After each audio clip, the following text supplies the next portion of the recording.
잠깐 우리 다 함께 눈을 감아 보실까요?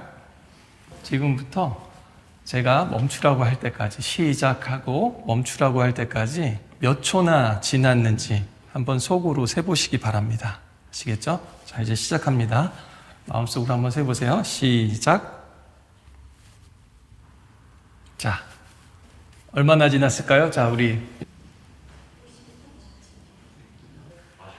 45초요. 이거를 앵커링 이펙트, 그래서 단내리기 효과라고요. 다니엘 카네만이라고 하는 작년에 타계하셨는데요. 심리학자고 행동 심리학자고 경제학자기도 합니다. 뭘 얘기하려고 그러냐면요. 이렇게 실험을 하잖아요. 여러분이 만약에 주보에다가 재라고 그래서 적어요, 숫자를. 본인이 생각한 거를. 근데 지금도 약간은 나왔거든요. 무슨 얘기냐면은 갈수록 편차가 줍니다. 이해가 되세요? 사람들이 얘기한 시간에 평균에 맞춰서 나도 내가 생각한 짐작한 시간을 거기에 맞춰 간다라는 거예요. 예를 하나 또 들어볼게요. 수학 문제 한번 넘겨주시죠. 예를 들어서 1, 2, 3, 4, 5, 6, 7, 8 이렇게 곱하기를 곱셈을 자 해보세요. 시작. 5초 안에 합니다. 시작. 자, 멈추겠습니다. 만약에 이걸요, 시간을 충분히 안 주고 5초만 딱 주는 거예요. 그러면은 어떻게 되냐면 지금 화면에 보시듯이 사람들이 1부터 곱하면요, 평균 대략 짐작치가 512 정도로 답을 얘기한다는 거예요. 근데 8부터 시작하는 거꾸로 내려가면은 어떻게 하면 8, 7, 56 이렇게 계속 가잖아요. 큰 숫자부터 나오잖아요. 그러면은 그 추정치를 사람들이 훨씬 더 크게 얘기한다라는 겁니다. 이거 되시죠?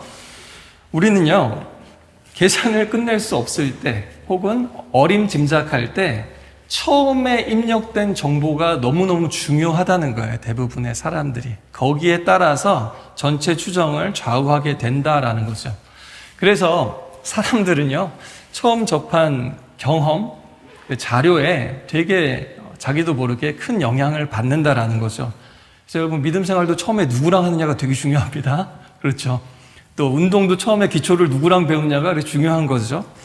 그래서 여러분, 이게 자신의 생각이 되게 경험이 합리적이라고 생각하지만 사실은 생각이 아니라 착각이죠.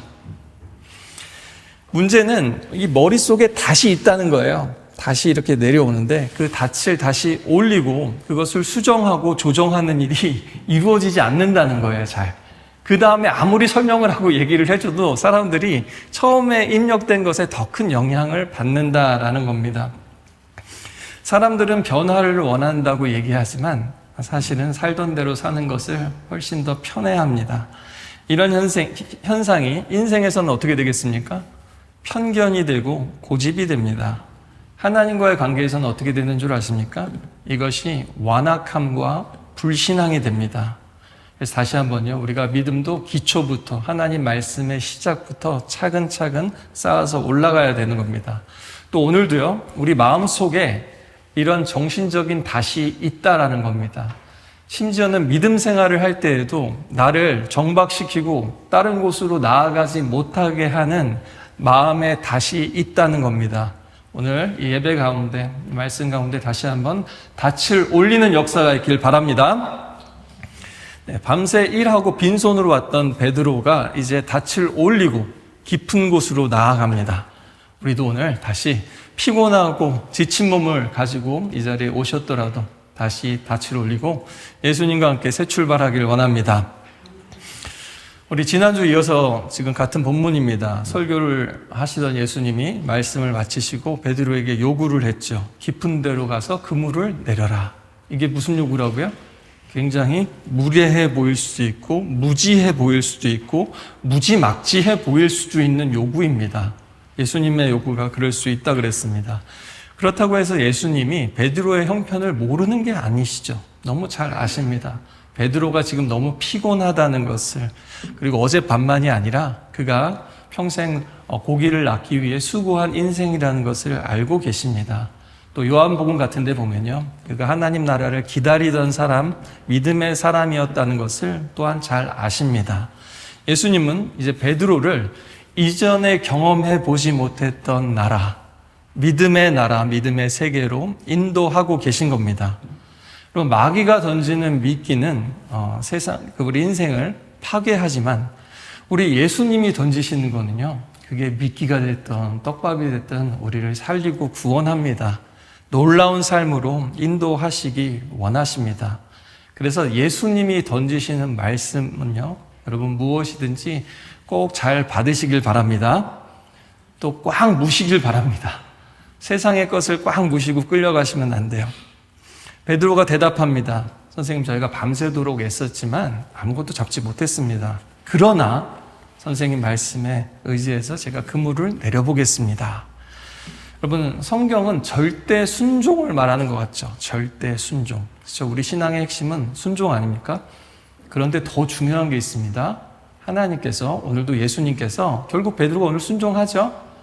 근데 먼저 말씀하시는 게 있어요. 순종보다 앞서야 되는 것은요, 따라해 보실까요? 절대 솔직. 절대 솔직. 이게 순종보다도 더 앞서는 사실 믿음의 덕목입니다. 생각보다 좀 다르죠? 교회 안에서요, 그래서 불평을 하시는 분들, 이런 부정적인 얘기 하시는 분들도요, 사실은 꼭 믿음 없어서 그런 것만은 아닙니다. 왜 부정적이냐, 왜 비판적인 얘기만 하냐, 김 빠진다 이럴 수도 있지만, 그런 분들이 잘 보면요, 다른 분들이 보지 못하는 예리한 눈을, 현실을 보시는 경우가 참 많아서 그래요. 베드로가요, 오늘 예수님 말씀에 뭐라 그래요? 제가 밤새도록, 고기 전문가인 제가 밤새도록 낚았는데 못 낚았잖아요 라고 불평을 토로하는 겁니다. 베드로가요, 솔직한 겁니다. 그리고요, 현실 파악을 너무 잘 하고 있는 거예요. 현실 감각이 있는 사람이 이렇게 토를 다는 겁니다. 여러분, 이해가 되시죠? 그래서요, 궁시렁거려도 괜찮습니다. 믿음 생활할 때요, 처음부터 예 하면 좋지만 그런 사람 많이 없습니다. 저도 돌아보면 참 뺀질뺀질거리고 하나님께서 말씀하시는데 말 참 안 들었던 것 같아요. 그런데 중요한 건 뭐냐면요, 제 인생의 결정적인, 하나님을 만나게 된 결정적인 순간에는 항상 뭐가 있었냐면, 궁시렁 대다가도 한번 해볼까?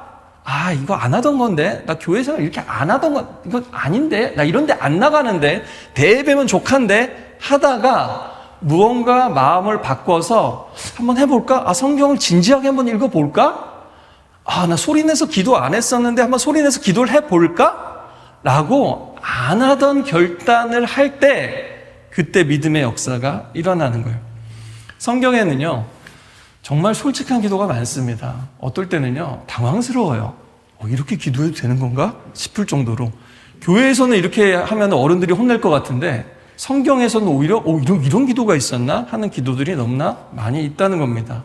욥기, 시편, 선지서를 보면요, 하나님, 도대체 왜 저만 도대체 언제까지 기다려야 됩니까? 하나님 주무십니까? 좋으십니까? 뭐 이런 기도를 한다라는 거예요. 굉장히 파격적이죠. 이건 탄식, 이런 답답함을 토로하는 기도들이 너무나 많습니다. 그래서 여러분, 무조건 믿습니다 하는 게 좋은 믿음이 아닙니다. 의심과 회의의 긴 터널을 지나서 확신에 이르고 단단해지는 믿음이 진짜 좋은 믿음이에요. 그리고 그 가운데 우리의 불순물을 예수님이 걸러내십니다. 우리의 부족하고 하나님 보시기 좋지 않은 믿음의 모습들은 하나님이 가르쳐 주시고 자꾸 연단해 주시는 거예요.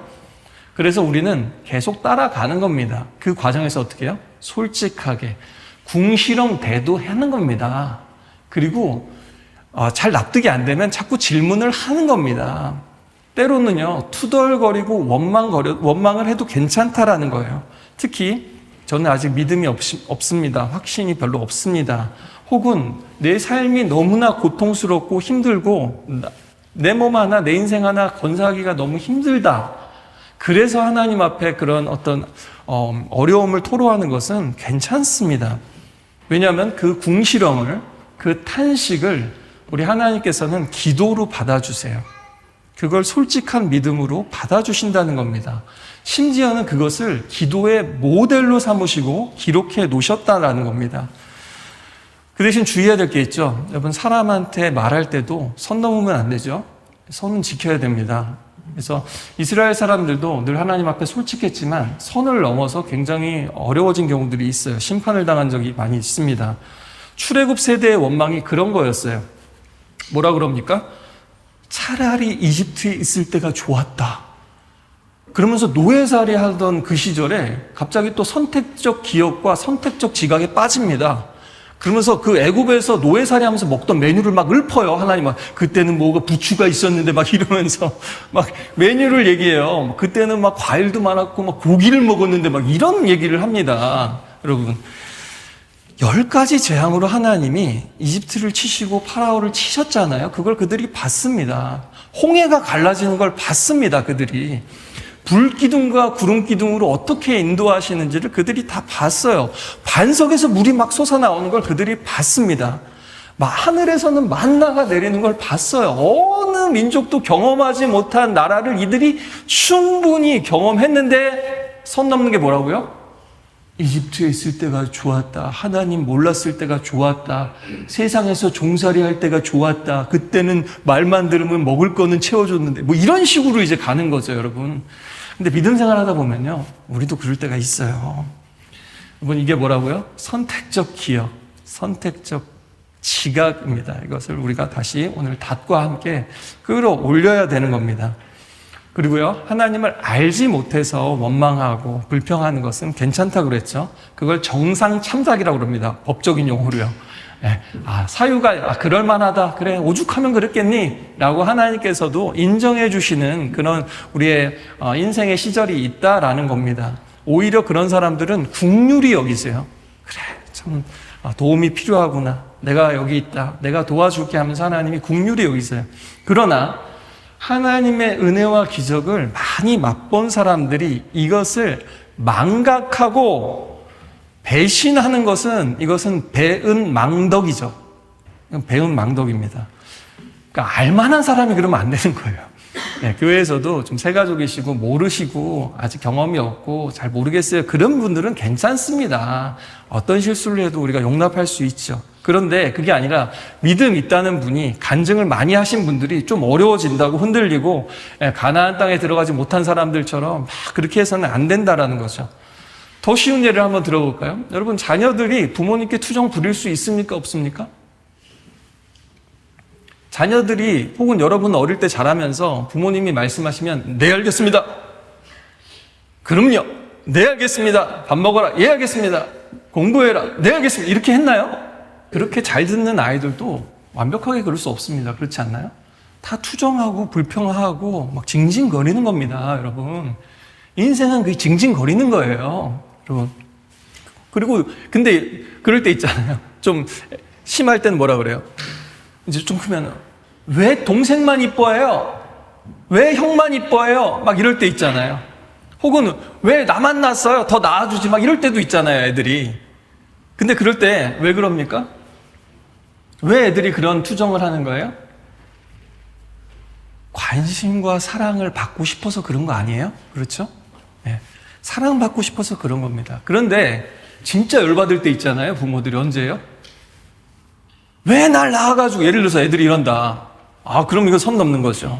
혹은 엄마 아빠는 내 엄마 아빠도 아니에요. 예를 들어서 이런다고 생각해 보세요. 여러분 어떠시겠습니까, 기분이? 인간 부모가 그런 것처럼 하나님께서도 그런 어떤 이스라엘 백성들이 선 넘는 도발을 했을 때 그런 감정을 느끼셨다라는 거예요.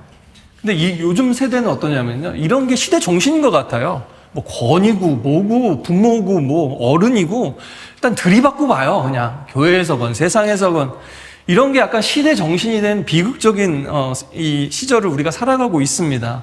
믿는 우리는 절대 그래서는 안 됩니다. 근데요, 더 놀라운 게 있습니다. 인간 부모는 이러면은 우리도 참 인내하기가 어렵잖아요. 근데요, 진짜 놀라운 거는 성경에서 욥이요, 너무 끔찍한 재앙을 많이 당했잖아요. 믿음 좋은 사람인데 욥이 그런 기도를 해요. 뭐라 그러냐면 내가 왜 태어나가지고 하면서 욥이 어떤 기도를 하냐면 자기가 태어난 나를 저주합니다. 근데 그것은 곧 자신을 이 세상에 보낸 하나님을 저주하는 거나 마찬가지잖아요. 욥이 그런 기도를 한다고요, 실제로. 그런데 하나님은, 그러니까 친구들이 그거 듣다가 그때 친구들이 발끈하는 거예요. 그래서 욥과의 논쟁이 시작되거든요. 아무리 욥이라도 저거는 선을 넘었는데 하면서 어떻게 그렇게 얘기할 수 있냐는 식으로 달려드는 거예요.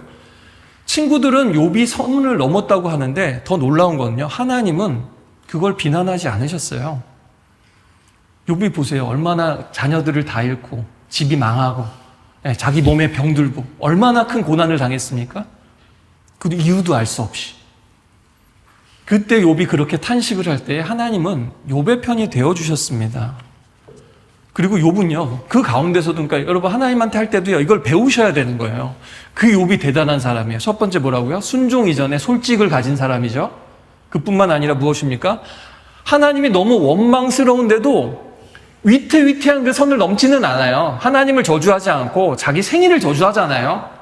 그런 것처럼 아무리 힘들고 어려워도 우리가 또 최소한의 선은 하나님 앞에서 지켜야 되는 거죠.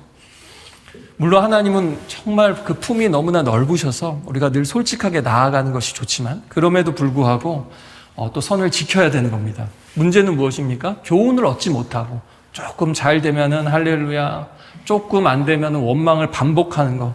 이것은요, 믿음이 계속 자라가야 되는데 우리 애들도 그럴 때 있어요. 하다 보면 갑자기 어느 날 애가 다 컸는데 손을 빨고 있어요. 뭐라 그러죠, 이거를? 퇴행현상. 네.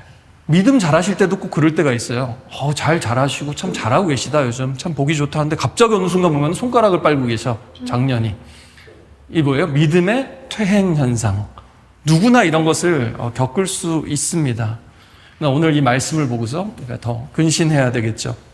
자, 출애굽의 기적을 맛보고 광야에서 불순종하다가 방황하다 끝난 사람들처럼 그렇게 믿음 생활해서는 안 됩니다.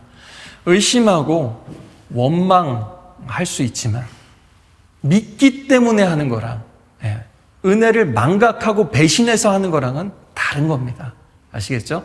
하나님을 믿기 때문에 더 솔직하게 나아가시길 바랍니다.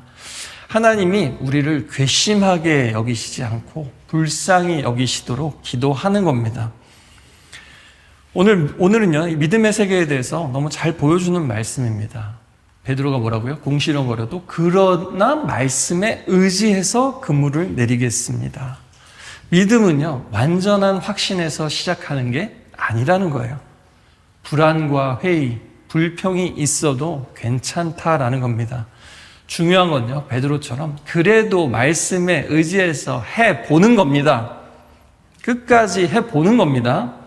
예수님이 이런 비유도 하셨어요. 마태복음 21장에 보면요, 너희는 어떻게 생각하느냐? 두 아들이 있었는데 맏아들에게 가서 포도원에 가서 일하라 그랬는데 맏아들이 싫습니다 했는데 뉘우치고 일하러 갔대요. 근데 둘째 아들에게 얘기했더니 아버지 해놓고는 가지 않았대요. 둘 중에 누가 아버지의 뜻을 행하겠느냐? 너무 단순한 비유 같죠? 이런 비유를 하시는 거예요. 딱 오늘 말씀이랑 똑같습니다. 맏아들 싫습니다 해놓고는 갔어요. 가는 게 중요하다고요. 토를 달든 무슨 이상한 말을 하든 안 하고 가면 제일 좋지만 이런 과정을 사람들이 겪으면서 성장한다라는 겁니다. 근데 예하고 막 나이스하고 너무 친절한 것 같아요. 다 할 것처럼 막 간이라도 떼줄 것 같은데 막상 딱 일이 터지면은 안 하는 사람들이 많이 있다라는 겁니다. 예수님이 그게 안타까우시다는 거예요. 왜요? 그러면 믿음의 세계를 맛볼 수 없기 때문이죠. 또 믿음은요, 굉장히 역설적입니다. 믿음의 양면성에 대해서, 이 역설적인 부분에 대해서 한번 생각해 볼 필요가 있는데요. 하나는 뭐냐면요, 믿음은요, 믿을 수 없는 걸 믿는 거예요. 근데 동시에 믿음은요, 100% 확신이 불가능합니다. 이게 역설이라는 거예요. 다시요. 그러니까 첫 번째 봅시다. 믿음은요, 믿을 수 없는 걸 믿는 게 믿음이에요. 만약에 믿을만 해서 믿으면 어떻게 되냐면요, 구원은 하나님의 일이 아니라 사람의 일이 됩니다. 그리고 믿음이 아니라 이거는 이성과 논리죠. 판단이죠. 믿음이란 우리가 도무지 믿을 수 없는 일을 하나님께서 하셨다라는 것을 믿는 겁니다. 또 우리가 은혜라고 고백하는 이유가 뭡니까? 정말 믿기 어려운 일인데 믿음 생활하다 보니까, 예수님 말씀을 듣다 보니까, 기도하다 보니까, 살면서 하나님 살아계신가 지켜보다 보니까 와, 진짜구나 하면서 믿게 되었다라는 거예요. 그러니까 믿을 수 없는 사람을 믿게 만드는 것이 또한 은혜입니다. 그래서 하나님 말이라고 안 하고 말씀이라고 높이는 이유가 그거죠. 그냥 단순히 예우 차원이 아니라 하나님의 말씀은 정말 특별하고 신비롭기 때문입니다. 이사야 55장 8절부터 11절까지 한번 같이 읽어볼까요? 자, 화면 보시면요. 시작. 내 생각은 너희 생각과 다르고 내 길은 너희 길과 다르다. 여호와의 말씀이다. 하늘이 땅보다 높은 것처럼 내 길은 너희 길보다 높고 내 생각은 너희의 생각보다 높다.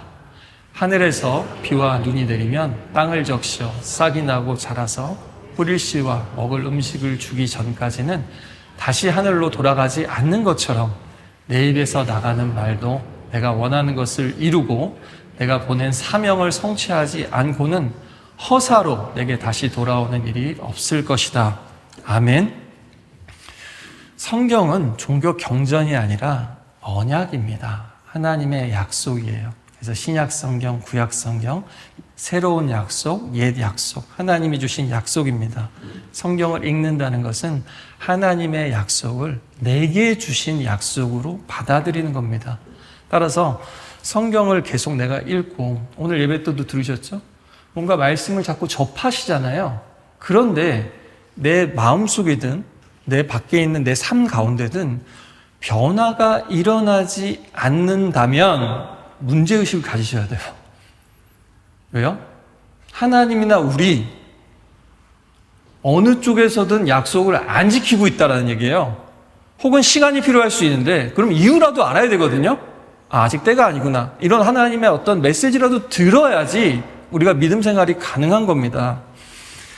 여러분, 내가 약속을 지키고 믿음 생활을 하는데 뭔가 하나님이 안 지키시는 것 같잖아요. 그러면 그걸 어떻게 하시면 되냐면 바로 기도로 만드시면 돼요. 하나님 약속하지 않으셨습니까? 이 성경 말씀은 그때 그 사람들만 아니라 지금 여기 나한테도 주신 말씀이 아닙니까? 우리 교회 저 집사님은 저렇게 간증하는데 왜 제게는 그런 일을 베풀지 않으십니까? 저분은 뭔가 성경을 읽다가 예수님을 만났다고 그러는데 왜 저한테는 그런 일을 베풀어 주지 않으십니까? 라고 기도하시라고요. 그런 사람들이 연쇄적으로 하나님을 만나게 됩니다. 그리고 그러니까 뭔가 내가 믿음 생활하는데 뭔가 하나님으로부터 온 메시지든지 하나님이 베푸시는 일이든지 사건이 없으면 그거 자체가 문제의식을 가져야 되고 그걸 가지고 하나님께 매달릴 수 있어야 된다라는 겁니다. 이사야 말씀처럼 하나님의 생각과 하나님의 길을 뜻을 듣고 배우기도 해야 되고요. 또 이게 안 이루어지는 게 내 뜻을 고집해서 그런 게 아닐까, 내 방식을 고집해서 그런 것은 아닐까, 또 교정하고 수정할 수도 있어야 되는 겁니다. 여러분, 그래서요 우리는요 이 시대가 참 좋아요. 그러면은 앱도 날마다 아침에 떠먹여주듯이 막 띵동 하면서 그 앱으로 한 절씩 보내주는 앱도 있고요. 또 막 책갈피 뽑아서 막 말씀 적어서 붙여놓고 껴놓고 합니다. 근데 진짜 중요한 건 뭐냐면요, 그게 현실이 되느냐라는 거예요. 저는 예전에 교회에서 송구영신 때 봤는데 정말 매년 하나씩 주는데 그게 이루어지더라고요. 그걸 자꾸 기도했어요. 근데 나중에 깨달았어요. 와, 1년에 한 번씩 제비 뽑기 하면서 내가 참 바보처럼 살았구나. 왜요? 매일 뽑으면 되잖아요. 매일 읽으면 되잖아요. 그러면은 매일 이루어질 텐데. 매일 성경을 읽을 때 그냥 하나님과 하나님에 대해서 내가 알았다, 뿌듯하다 이게 아니라 하나님, 이 이야기가 나의 이야기가 되게 해주십시오. 기도하는 겁니다. 여러분, 그렇게 한 말씀에라도 집중할 때, 그리고 여러분 어떻게 보면요 사실 매일매일이면 좋지만 또 매일매일 막 그렇게 막 큰 놀라운 기적이나 감동이 없을 수도 있어요. 그러나 6개월에 하나, 1년에 하나, 혹은 뭔가 인생의 중요한 그 전환점, 혹은 탁 벽에 부딪히는 그 절벽 같은 인생의 끝에서 그때 한 말씀이라도 받고 그 하나의 그 약속을 붙잡고 기도해서 응답을 받잖아요. 그럼 그거 평생 안 잊혀져요. 출애굽의 이스라엘 사람들처럼 그런 길로 가지 않습니다. 그게 각인이 돼서 이후의 나의 삶을 믿음의 삶으로 또 이끌어가는 거예요. 그래서요, 믿음은요, 뭐라고요? 믿을 수 없는 것을 믿는 것인데요, 중요한 것은 약속이 이루어져야 믿을 수 있다는 겁니다. 두 번째로요, 믿음은 100% 믿음이 아니라도 괜찮습니다. 믿음은 믿을 수 없는 것을 믿는 것 같지만 동시에 100% 확신으로 자라는 게 아니에요. 믿음과 확신이라는 것 자체가 뭐 수학적으로 계량적으로 접근할 수도 없고 측정할 수도 없습니다. 우리 마음도 얼마나 시시각각 변합니까? 은혜 받으면 내 목숨을 막 찬양할 때 내 생명 주께 드리리. 조금 어려워 보세요. 남편이랑 아이들이랑 부모님이랑 힘들어 보세요. 찬양이 그냥 쑥 들어가잖아요. 그렇죠? 우리의 이런 생각, 감정들은 너무나 시시각각 달라지죠. 오늘 베드로가 예수님 말씀대로 깊은 곳에 가면은 만선을 할 것이다. 고기가 이렇게 놀랍게 잡히리라고 예상을 했을까요? 확신을 했을까요? 이후에 베드로의 반응을 보면 베드로가 절대 믿지 않았습니다. 그러니까 놀란 거예요. 100% 확신 안 하고 간 거예요, 베드로가. 왜요? 예수님이 말씀하시니까 어떻게 보면 마지 못해서 했을 수도 있어요. 그래도 뭐라고요? 하는 게 중요하다고요. 예수님 말씀대로 해보는 게 중요한 거예요. 심지어는 내가 밤새도록 낚았는데 그 얘기는 뭐예요? 피곤해서 나가기 싫다는 얘기잖아요. 토를 다는 것 같잖아요. 감히 예수님 말씀에. 그런데도 괜찮다는 겁니다. 베드로의 말에는 의심과 불평과 믿음과 순종이 섞여 있어요. 혼합되어 있습니다. 여기 있는 분들도 저도 다 그렇지 않나요? 우리 안에는 하나님이 주신 놀라운 은혜와 믿음이 있죠. 그러니까 이 자리에 있죠. 근데 돌아보면 우리가 얼마나 흔들리기 쉽고 연약한가요? 믿음대로 사셨나요? 100%? 아니요. 그렇잖아요? 그러나 그렇게 할 때에 예수님을 계속 경험해 나가니까 또 이 자리로 다시 우리가 돌아오는 거 아니겠습니까? 믿음은 그렇게 100% 확신으로 시작되는 게 아닙니다. 조금은 불안하게, 조금은 의심 섞인 채로, 조금은 불순한 채로 시작됩니다. 그래도 가보는 겁니다. 그래도 해보는 겁니다. 말씀에 의지해서 해보는 겁니다. 그런 과정을 무수히 반복하다 보면요, 거기서 흔들리지 않는 믿음으로 자라가게 되는 거예요. 믿음은 추상적인 게 아닙니다. 실제적인 거예요. 베드로 몸이 피곤했어요. 피곤한 몸 이기는 게 믿음입니다. 베드로 머릿속에요, 이 선택적 지각과 정신적인 닷이 너무나 무겁게 있어서 이 생각 깨트리고 나가는 거 너무너무 힘들었을 거예요. 그 생각 깨트리고 나가는 게 믿음입니다. 기분, 지금 너무 꿀꿀해. 밤새 낚았는데 허탕을 쳤어요. 네. 얼마나 기분이 꺼지겠어요? 허무하겠어요? 근데 그 기분을 이기고 나간 거예요. 머릿속에 부정적인 생각, 하고 싶지 않다는 생각, 뭔가 이게 없는데 예수님 말씀을 들은 순간 뭔가 투덜대는 것 같으면서도 나아간 거죠. 다 순종할 수 있지만 이것만은 안 됩니다 라고 하는 그 선을 요구하실 때가 있어요. 근데 그것을 넘어설 때에 이 믿음의 세계, 은혜의 세계가 열리는 겁니다. 오늘 이런 우리의 생각을, 편견을 우리 마음속, 머릿속 깊이 내리고 있는 닻을 믿음으로 올리고 다 함께 나갈 수 있기를 바랍니다. 그러나 선생님 말씀대로 내가 그물을 내려보겠습니다 한 것처럼 믿음은요, 말씀에 의지해서 다시 시작하는 거니까요. 사도 바울이 말한 것처럼 참 신비로운 거는요, 믿음은요, 말씀을 듣다 보면 생겨요. 사람도 그래요. 여러분, 이 가운데 신뢰할 만한 사람들 한번 찾아보세요. 옆에 보시고 누가 믿을 만한 사람인가 한번 둘러보세요. 저 사람은 아직 믿을 수 없다 하는 사람, 지켜봐야 되겠다, 이런 분들 있나 한번 보세요. 여러분, 신뢰할 만한 사람들을 어떻게 신뢰하게 되셨습니까? 그분들하고 계속 시간을 보내고 말을 섞어봐서 그런 거예요. 그렇지 않나요? 그리고 그분들이 말을 어떻게 하나 지켜봤기 때문에 가능한 겁니다. 하나님하고도 똑같다라는 거죠. 하나님의, 사람의 말은 듣다 보면 신뢰가 떨어지는 사람들이 있어요. 근데 하나님은요, 말씀을 듣다 보면 정말 겨자씨 같던 믿음이 산을 옮길 수 있다는 믿음으로, 내 자아가 죽는 것을 경험하는 믿음으로, 십자가에 달린 저분이, 저 반란죄를 지은 저분이, 유대인이 온 세상의 주인이라는 것을 믿는 믿음으로 나아가게 되는 겁니다. 로마서 10장 17절 함께 한번 읽어볼까요? 시작. 그러므로 믿음은 들음에서 나고 들음은 그리스도의 말씀에서 납니다. 여러분, 오늘부터 다시 한번 우리 새롭게 하나님의 말씀 붙들고 시작해 보셨으면 좋겠습니다. 창세기를 읽으실 때요, 태초에 하나님이 천지를 창조하시니라. 하나님, 제 삶에 새로운 일을 베풀어 주세요. 하나님, 뭔가 창조적인 사고가 필요한데 좀 크리에이티브한 마인드를 주세요. 빛이 있으라 하시니 빛이 있었고, 요즘 마음이 너무 어두워요. 날은 더우니까 마음은 더 어두워지네. 이상하네요. 제 마음에 빛을 주세요. 또 아브라함, 이삭, 야곱의 이야기를 들으면서 이 사람들도 이사 진짜 많이 했네요. 하나님, 저 이사 가야 되는데 어디로 가야 될지 집 문제 좀 도와주세요. 이 사람들도 하나님 만나서 물질적인 축복 많이 받았네요. 하나님, 물질적인 축복도 주시고 돈 걱정 안 하면서 믿음으로 살 수 있게 도와주세요. 이 사람들도 자식들 되게 속 많이 쓰겠네요. 창세기를 읽으면서 하나님, 이 이야기가 우리 집 이야기입니다. 그러면서 우리 자녀들, 남편, 아내, 시부모님, 어르신들 그 관계를 놓고 하나님, 우리의 관계를 축복해 주시고 요셉이 그 형제들과 화목하게 된 것처럼 화해할 수 있도록 하나님 도와주십시오. 기도하시는 겁니다.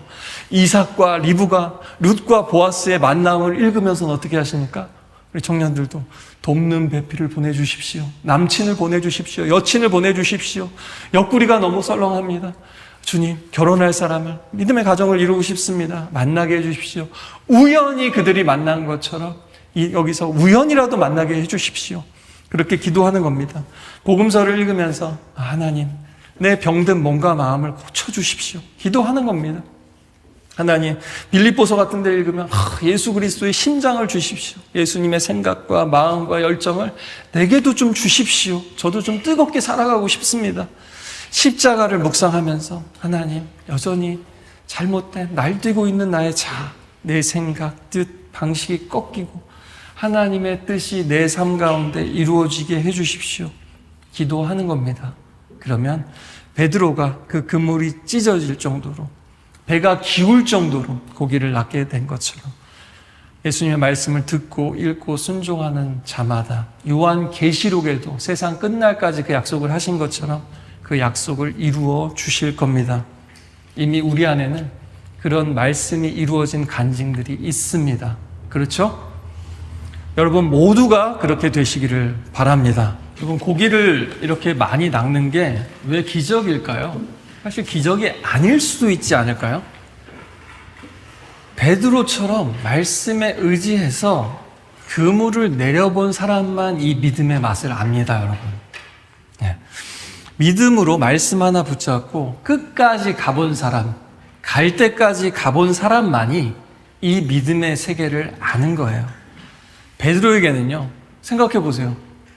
그 바닥바닥바닥 뛰고 있는 그 수많은 물고기가 실체잖아요, 실체. 눈앞에 벌어진 이 광경이 바로 하나님의 영광 그 자체였던 겁니다. 베드로는 십자가의 깊은 곳으로 나아가기 전에 먼저 예수님께서 자기의 일터, 자기 삶의 깊은 곳에서 먼저 만나 주셨던 겁니다. 이 예수님의 영광을 본 자만이 예수님의 십자가도 이해할 수 있고 따라갈 수 있는 겁니다. 우리 오늘 말씀 기억하면서 다시 한번 내 안에 있는 닻이 다 다를 겁니다. 하나님 올려보겠습니다. 움직여 보겠습니다. 우리 찬양하고 결단하며 나아가겠습니다.